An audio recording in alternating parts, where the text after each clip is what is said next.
Hello, I'm Mason Souza, and I'm here to do a presentation on health and cultural experience.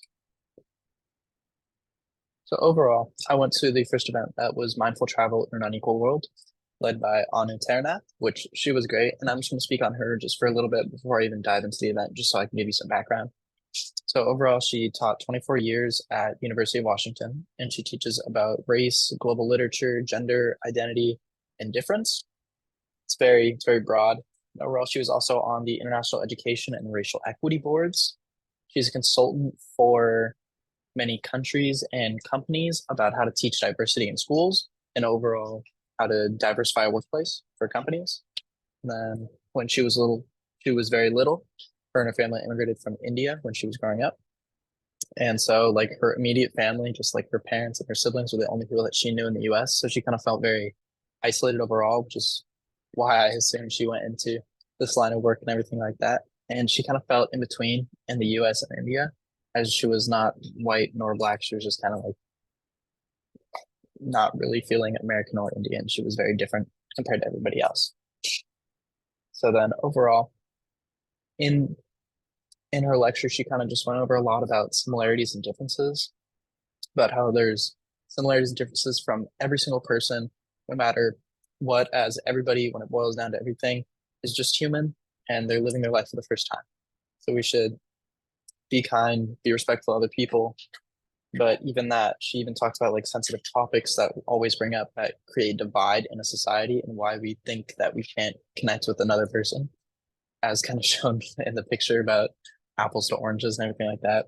And so she brought this up in a very like easygoing way, and we kind of talked about it in little groups about how like the different topics that are very sensitive, that are like coming with like culture, economics, race, gender roles, colonialism, the caste system, religion, and politics, is that these are all just very hard hitting topics and very uncomfortable topics to talk about, especially with people you don't know because you don't know how they're going to react or what they're going to say about the topic.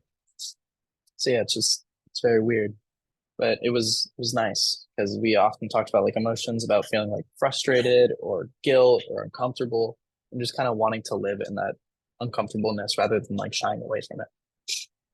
So then she went on to about like the whole Feel Better Lecture being her new book and her novel, as we have to kind of notice more, and then we have to, in order to have a better world on the outside, we have to start with the inside, meaning like before we can even think about like starting new colonies and the Mars and different planets and everything, we have to figure out our own stuff in our own culture and people here on Earth before we even start to do that. But then also you can also boil it down to more of an individual level where you have to work on yourself before you can try to work on other people or focus on other things. Your priorities should shift. And then overall that we should wonder more, as this creates more change in a society where we should constantly be changing and evolving. And that difference can not only divide, but it can also bring people together, as this difference separates me from you. And I have to understand that you go through, and you have to understand that I go through different differences. And that overall, there's also a big thing about being more than two types of people, as we were kind of raised and born. We just identified as either being good or being bad, like don't do this or do this. But now there's kind of like a lot of nuance of being like, if I should do this, then this creates this, or I know I am flawed and what can I do to be better about it? So that was a very hard hitting topic, just kind of to talk about it and include it because it was very interesting. Then the second event I went to was a conversation with Philip Wang. And so to talk about him a little bit, it was just like he lived in Walnut Creek, which is in the Bay Area. He was surrounded by a lot of Asian culture, with it being like his family and his early life, because Walnut Creek is a heavily dense Asian population. So he had a sense of belonging within the Asian community. And then but only 15% of his high school was Asian. So he got a lot of like microaggressions and about like the whole Asian community in general, as he kind of talked about like the cafeteria being known as Chinatown, as he didn't really think that was racist or anything like that. But now looking back on it, he realizes that it's very racist. And so he attended UCSD and he lives in LA currently. So that is Philip Wong. And then so he created Wong Fu with his two, I believe this was roommates, if not friends at UCSD.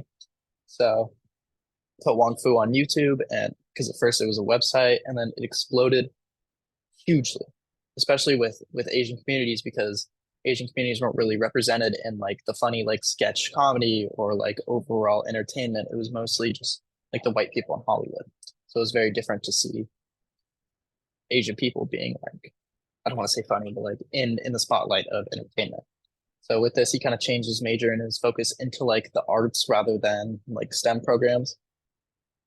And so with this, he then pursued Wong Fu and everything like that, and it became him and his friends' full-time jobs as they moved to LA to continue this. So then kind of talks about like the future of Wong Fu and overall like the belonging within the Asian community.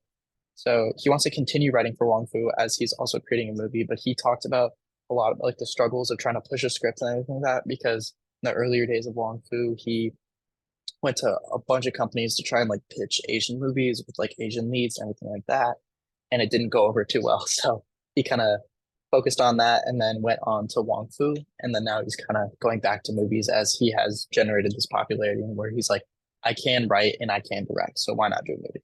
And he wants to become like the catalyst for a lot of Asian actors to propel them into mainstream media, like Simu Lee and the actor that plays Ben in Umbrella Academy. So he kind of wants Hollywood's new norm to be these Asian characters and these Asian leads. They should just be viewed as just a great actor rather than their own cultural and ethnic diversity. So yeah, he just wants to propel a lot of the Asians into mainstream media. And that is my presentation on the culture events.